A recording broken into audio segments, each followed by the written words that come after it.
Muy buenos días, amigas y amigos. ¿Qué tal? Hoy es lunes 6 de enero.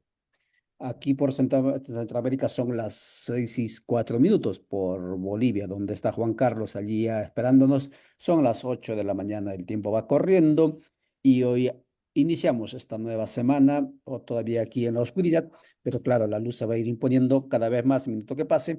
Con Juan Carlos hablaremos sobre el tema de la plurinacionalidad desde el estado de Bolivia. El asunto, la cuestión de la plurinacionalidad se viene dentro por lo menos del relato, se incorporó al finales de la década de los 90. Fueron justamente los pueblos del llamado Ecuador quienes incorporaron esa cuestión en el relato de los pueblos originarios, de la demanda de los sectores populares que estaban soñando con cambios estructurales. Entró a Bolivia a través de las organizaciones, estas del grupo del Pacto de Unidad, recuerdo, debatiendo el tema de cómo pensar el nuevo Estado para superar las estructuras coloniales, etcétera. Y así fue como llegó a la Constitución Política de Bolivia, que por cierto, amigas y amigos, erróneamente se dice dos países con estados plurinacionales. En honor a la exactitud del término, el Estado del Ecuador nunca se reconoció y tampoco se le reconoce como Estado plurinacional. A donde se llega con la Constitución del 2006-2007, encabezado por Correa, es al Estado intercultural. Y en el caso de Bolivia sí se reconoce como Estado plurinacional con diferentes tipos de autonomías territoriales. Y luego vino el viento de la ola de la plurinacionalidad con fuerza. Obviamente llegó a Centroamérica, pero también por Chile. Y en Chile encontró su punto de concentración en lo que fue la Convención Constituyente. Infelizmente, por el momento no se ha avanzado en la constitucionalidad de la propuesta, tampoco en la institucionalidad, me imagino, aunque eso está pendiente por analizarlo desde los pueblos que han impulsado especialmente sectores del Guaymapu, seguramente deben estar también ya institucionalizando, si acaso fuera del Estado, esta propuesta de la plurinacionalidad. En el caso de Guatemala, en el caso de Honduras, se va debatiendo la plurinacionalidad como un método para llegar hacia el buen vivir o el Utzcarlemal, como se dice en el idioma maya quiche, que es el buen vivir aquí por Centroamérica. Juan Carlos, por favor, saluda a la audiencia. Envidiable, usted está pichando coquita. Salude, por favor, a la audiencia. ¿Quién es Juan Carlos? Y conversemos, pues. Un saludo cordial, Renata. Un honor estar aquí presente. Gracias por la oportunidad de compartir algunos criterios que pretenden ser más que todo desde el punto de vista desde el arte, desde la música y sobre todo de quienes hemos estado viviendo este proceso de constructo de un Estado que provoca en cierto sentido una contracorriente hacia todas las líneas hegemónicas de querer seguir monopolizando el poder en pocas manos. Por supuesto que sí, fuerzas contrahegemónicas, de eso se trata, porque la plurinacionalidad, en buena medida, es el, digamos así, no sustituto, pero sí sería el antídoto a lo que sería el Estado-nación, y eso dentro del paradigma de la decolonialidad o de la superación de la modernidad como proyecto civilizatorio de la muerte, obviamente. Juan Carlos, la pregunta que se hacen es, ¿qué es plurinacionalidad? ¿Qué se entiende después ya de que son desde 2009 que se aprobó la Constitución a estas partes? Ya son más de una década. ¿Qué se entiende? ¿Qué es lo que se siente, se piensa en el estado de Bolivia sobre plurinacionalidad? Bueno, desde nuestra mirada, desde los que estamos en estos espacios, desde las vivencias que hemos estado aprendiendo en todo este tiempo, lo pluri es una referencia hacia todas las diversidades, un reconocimiento que también ya está establecido o ha empezado a ser reconocido en las convenciones internacionales. Es difícil hablar de plurinacionalidad si no hablamos de nuestra pluridiversidad, pluriculturalidad, el plurilingüismo, el reconocimiento de nuestras diferencias muy al margen de la población que la practique o no. Significa simplemente un reconocimiento hacia la historia, un reconocimiento a la memoria, un reconocimiento de dónde venimos en realidad. Los estados-nación generados desde desde las épocas republicanas han provocado decisiones, han han separado, han marcado fronteras en pueblos íntegros. Hacemos referencia a la nación Aymara, por ejemplo, en la frontera entre Chile, Perú, Bolivia, o la nación guaraní entre Paraguay, Brasil y Bolivia, que por estos caprichos y estas miradas que están dominadas por un interés capitalista de apropiación, han generado en nuestros pueblos esta división. Entonces, el reconocimiento efectivo de la existencia de estos pueblos ancestrales ha generado y ha producido y ha sido logrado a través de una constitución. Lo plurinacional es el reconocimiento de quien vive con nosotros. He estado por ahí viendo ciertas miradas de que lo plurinacional no genera, digamos, un reconocimiento efectivo en el tema económico, y creo que eso también va a ser parte de lo que vamos a conversar hoy, sobre un verdadero reconocimiento del aspecto no solamente de nación, sino también del espacio-territorio, el, el espacio donde se ocupa o donde conviven estos pueblos y naciones indígenas, originario campesino y afroboliviano. Es importante hacer esa referencia, también nuestra Constitución reconoce al pueblo indígena, originario campesino y afroboliviano como parte de este constructo plurinacional. eh, la autonomía, que se la manejaba más como una forma de quererse desmembrar de un control central gubernamental, se ha traducido ahora en la posibilidad de esa soberanía, de esa autodeterminación de nuestros pueblos, de poder también reproducir sus formas económicas desde la economía plural reconocida en nuestra Constitución, genera no solamente todos aquellos aspectos que hacen tal vez para muchos un reconocimiento, digamos, muy de título solamente, sino acá se procura también que estas autonomías indígenas originarias puedan tener esa autodeterminación de poder crecer, de poder llegar a desarrollarse desde su mirada, desde su cosmovisión.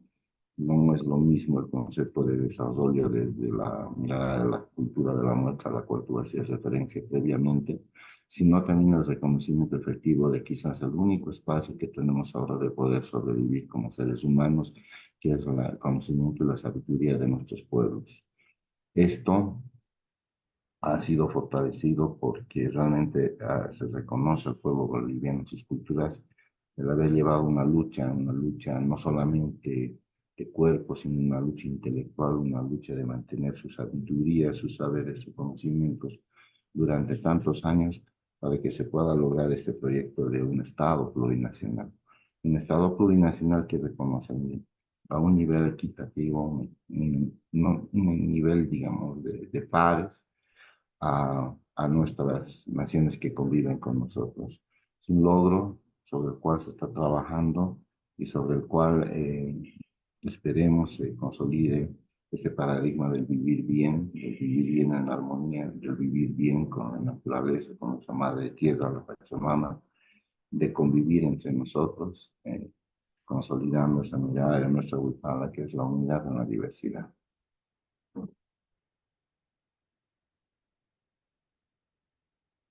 Por supuesto que sí, Juan Carlos Cordero conversando con Radio Victoria, La Voz de los Pueblos. También agradecemos a Minga Comunicaciones Argentina, que también está transmitiendo en vivo.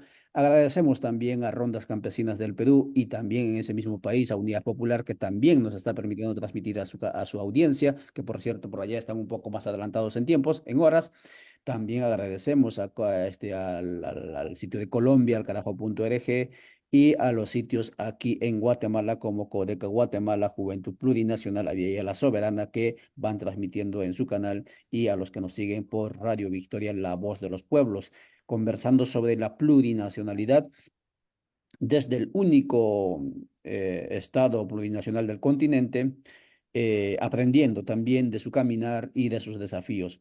Juan Carlos, mencionabas un elemento constitutivo importante de la plurinacionalidad sin el cual no se puede hablar de plurinacionalidad en los hechos, por lo menos no se puede materializar, son las autonomías y obviamente el horizonte del buen vivir. En ese sentido es que la plurinacionalidad es descolonial. En cuanto a las autonomías, Juan Carlos, si habláramos de avances, tendríamos el caso de Charagua, el caso de Rajaipampa, el caso de Hatun Ayllu Yura, si no mal no recuerdo. Esos tres casos hasta donde yo seguía, que eran ya gobiernos autónomos indígenas constituidos. ¿Cuántos casos más hay de autogobiernos indígenas en territorios reconocidos y establecidos legalmente en este corto tiempo del Estado plurinacional ejerciendo derechos colectivos? Y cuando tú haces referencia a los pueblos son aquellos que están reconocidos oficialmente. Mas, sin embargo, las prácticas de autogobierno, las prácticas de manejar sus propias autonomías están viviendo ahí. Lo único que les falta es la formalidad para poder ser reconocidos de manera eh, oficial, por así decirlo, por el Ministerio de Autonomías. Mas, sin embargo, es importante comunicar, informar que ese tipo de gobiernos está fuerte desde de la Guada de Carangas yendo hasta el norte de La Paz, en la parte de los Naciones Caraguaya, o vayamos a la forma eh, del sur, en el Chaco.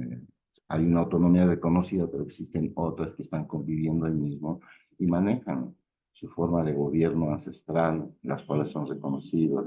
Desde hablemos de caciques, hablemos de gilacates, hablemos de autoridades originarias.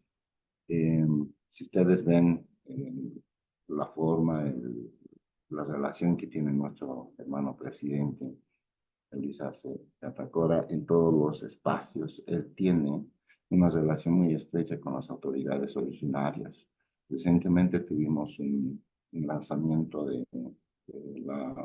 festival más importante de los carnavales, que es todo el mundo, pero acá tratamos de visibilizar todas esas diferencias y se vinieron desde un baile muy conocido que es el Yuta de Caquiaviri, cuya relación ha sido hecha con los Maikus que trabajan ahí. Entonces, yo creo que este reconocimiento de estas plurinacionales es efectiva sin necesidad de su reconocimiento oficial. O sea, una cosa es que ya tenemos naciones establecidas, ¿sabes? Reconocidas, sobre las cuales ya tenemos un trabajo de Estado a Estado, digamos, pero sin embargo, están buscando también su reconocimiento efectivo estos pueblos y naciones que han estado manteniendo su forma de gobierno, su forma de relación cultural con la naturaleza, su relación con otros pueblos y que son reconocidos entre ellos. Estas organizaciones sociales consolidan obviamente ese tipo de autonomías. Por supuesto que sí, y la pregunta iba en el sentido, claro, es que desde el ámbito de la institucionalidad, lo que está en la Constitución existe, lo que no está en la Constitución, por más que haya voluntad, por más que haya organicidad social, no necesariamente va a existir, porque el Estado, al fin y al cabo, es el que hegemoniza la decisión política, la decisión policial incluso, y entonces allí viene, digamos, el tema de se hacen leyes en casas propias, ¿no? Lamentablemente, por ahí va la pregunta. Juan Carlos, desde tu experiencia y tu recorrido como artista, como músico, pero también como funcionario público, ¿cuáles consideras que son los principales desafíos que tienen los procesos de la construcción de la plurinacionalidad, tanto desde la institucionalidad, porque la constitución ya está, pero también podría ser desde la legalidad, pero sobre todo desde los proyectos de vida? Porque una de las cuestiones que estamos viendo es que los gobiernos autónomos establecidos legalmente en territorios indígenas, decimos, no logran operar porque al parecer todos estamos diseñados cuando antes de ser o en el momento de ser funcionarios públicos a restaurar municipios, digamos, clásicos que conocemos estos, ¿no? De los estados-naciones, ¿no? Procesos de administración pública bajo los códigos del Estado-Nación, incluso centralista en el que estamos, ¿qué hace falta? ¿Qué desafíos consideras? Terrible la pregunta. Am, Mi experiencia en la gestión de gobierno es muy corta. Yo agradezco a la hermana ministra Sabino Arellana por la invitación que me hizo para ser parte del equipo de apoyo. Y hay algo que quizás es importante mencionarlo. Eh, el Ministerio de Culturas ha sido desaparecido de su existencia cuando se dio el golpe de Estado en 2019, 2020, a través de un decreto supremo, básicamente destruyen a esta institucionalidad que es justamente la institución que debe consolidar estos avances en el diálogo intercultural. Nuestro hermano presidente, una vez habiendo ganado de manera constitucional en unas elecciones, eh, recuperando el gobierno del pueblo, ha consolidado nuevamente, ha vuelto a fundar al Ministerio de Culturas con una ligera diferencia. Es el Ministerio de Culturas, Descolonización y Despatriarcalización, dejando en manos de nuestra hermana Sabina una responsabilidad tremenda, una responsabilidad muy pesada sobre la cual ella ha estado sobrellevándola y sobre la cual estos aspectos de constructo o fortalecimiento de los avances en la plurinacionalidad e interculturalidad han estado involucrados. Para quienes tenemos la fortuna de trabajar con ella, hemos logrado comprender y lo que tú dices, ¿no? Uno viene de afuera y procura fortalecer esas miradas municipales, esas separaciones republicanas que se han estado estableciendo, y ella desde su origen de organización social, siendo parte de nuestras hermanas Bartolina Sisa, nos ha llevado a entender desde una mirada descolonizadora y despatriarcalizadora cuál debería ser ese trabajo que todavía se está desarrollando ahora. Ese es un proceso muy difícil, es un proceso inconcluso todavía, sobre el cual se está trabajando de manera estrecha con otros pueblos y naciones, sobre una base que es lo intercultural. El anterior Ministerio de Culturas tenía un viceministerio de interculturalidad. El año pasado, su hermano presidente, a través de un decreto, el 4857, el 6 de enero, ha cambiado esta estructura y han propuesto una nueva estructura sobre este viceministerio que es ahora de Patrimonio e Industrias Culturales y Creativas. Desde justamente una mirada descolonizadora y despatriarcalizadora. Sin embargo, es, eh, me gustaría solamente hacer una referencia que yo la vi y recién entendí cuando estaba en una gira en Suecia. Nuestro embajador nos explicaba qué es el modelo socioeconómico productivo que ha sido creado por nuestro hermano presidente Luis Arce siendo ministro junto con Carlos Villegas, a quien ha estado recordando recientemente. Este modelo socioeconómico productivo trataba de reducir la brecha entre los que más tienen y los pobres. Entonces, este modelo no se ha concentrado en seguir replicando lo que el modelo republicano, el modelo neoliberal ha estado haciendo por muchos años, seguir enriqueciendo a esta clase alta y que los pobres sigan siendo, digamos, la mano de fuerza brutal, los productores de materias primas. Durante todo este tiempo se ha ido reduciendo esta brecha. No, la parte de arriba sigue habiendo, no se ha hecho, como muchos dicen, expropiación de estos bienes, sino se ha hecho que el pueblo que estaba ahí abajo vaya subiendo para poder tener niveles de, de poder económico que es importante y poder consolidar la economía de este país, que como ustedes saben, ha sobrellevado bastante bien durante estos tiempos, incluso de los últimos tiempos de guerra, el no caer, digamos, en una crisis económica sobre la cual muchos están sufriendo. Eh, y eso es el modelo socioeconómico productivo. Cuando hablamos de interculturalidad, tenemos una visión cultural que se ha manejado por más de 180, 90 años, estamos llegando a los 200 años de creación de un Estado inicialmente republicano, ahora la vamos a celebrar como un Estado plurinacional en nuestros 200 años el próximo. Se ha mantenido una clase, una élite europea que ha llegado y todos los pueblos indígenas originarios aquí abajo.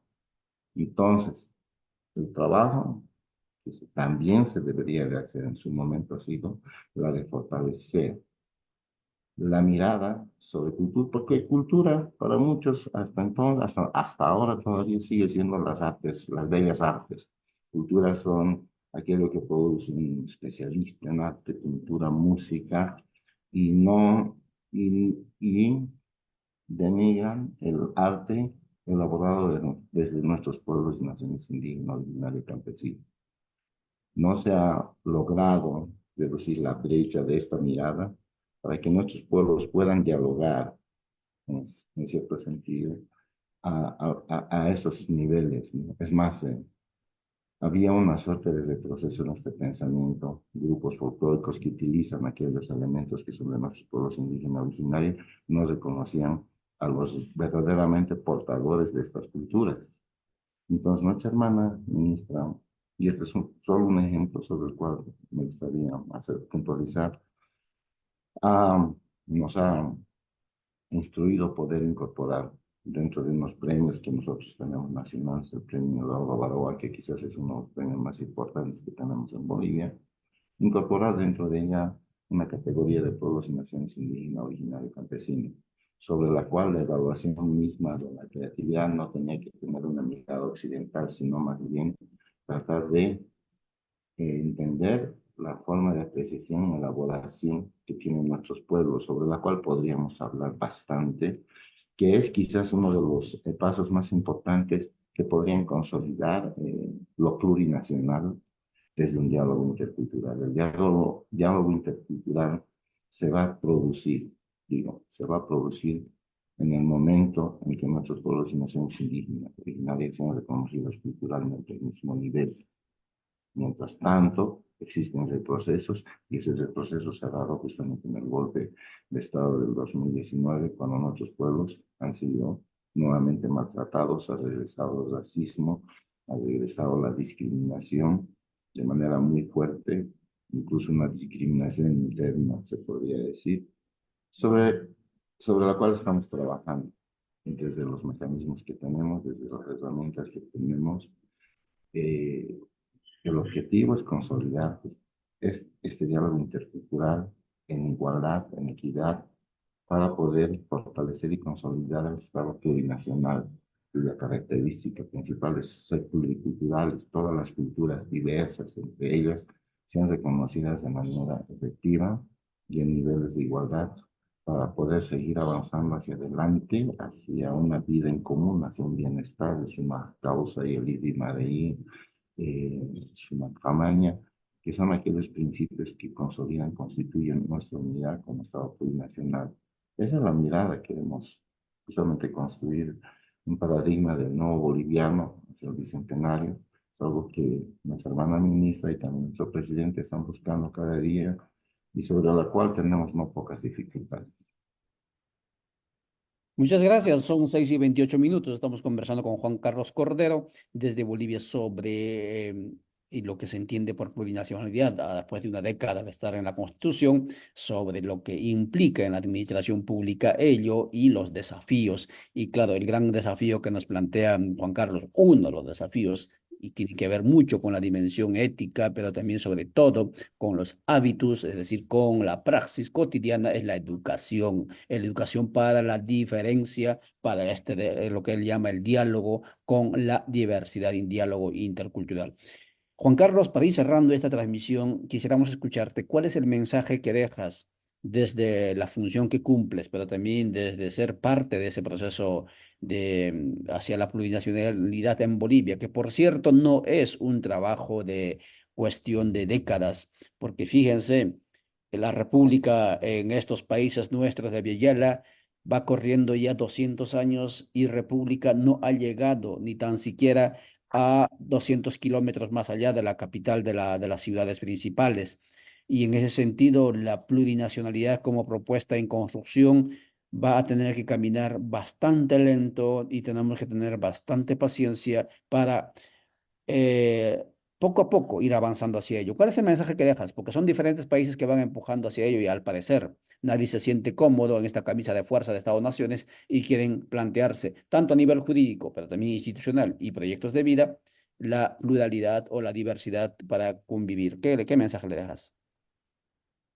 Bueno, sobre todo a quienes están en los poderes de decisión, saber escuchar, aprender a escuchar con respeto, porque muy dentro del mensaje de nuestros pueblos, de nuestros hermanos y hermanas, que procuran compartir sus conocimientos, esa quizás la esperanza de vida del ser humano. No hablamos de política, no hablamos de quien detenta el poder, estamos hablando de la supervivencia del ser humano sobre la tierra.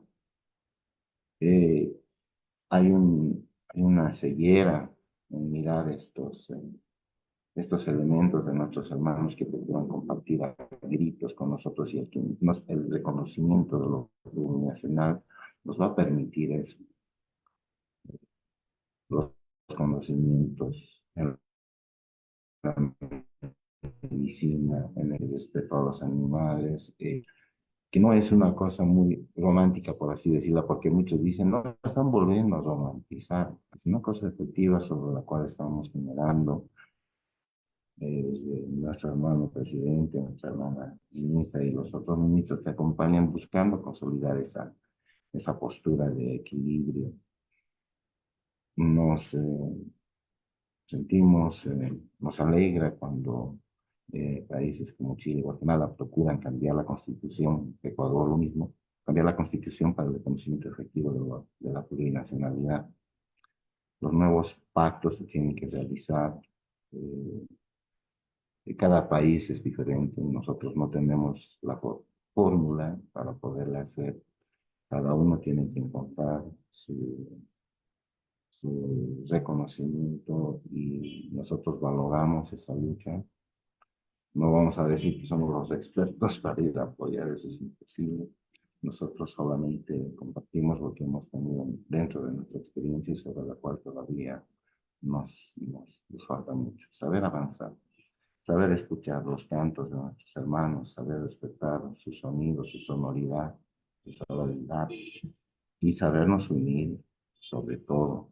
Ese área ya la que tanto buscamos tiene que consolidarse cada vez más y creo, estoy muy seguro, estamos seguros de que uno de los mejores caminos para consolidar eso es, sin lugar a dudas, nuestras culturas, nuestras prácticas y expresiones, nuestros conocimientos y saberes, a través de la cual podemos llegar de manera mucho más efectiva estos mensajes sobre los cuales es necesario este reconocimiento de nuestros pueblos y naciones. Es simplemente lo que podría comentar en este momento, estos puentes culturales que son necesarios sobre los cuales nos ponen diferencias. Hemos tenido en el Festival Internacional de Canto Social La Yala el año pasado la presencia de la hermana Sara Curuchich de Guatemala, quien ha estado compartiendo con nosotros sus formas de pensamiento desde allá. Y creo que en algún momento, bueno, ella también llevará el mensaje que nosotros tenemos desde acá.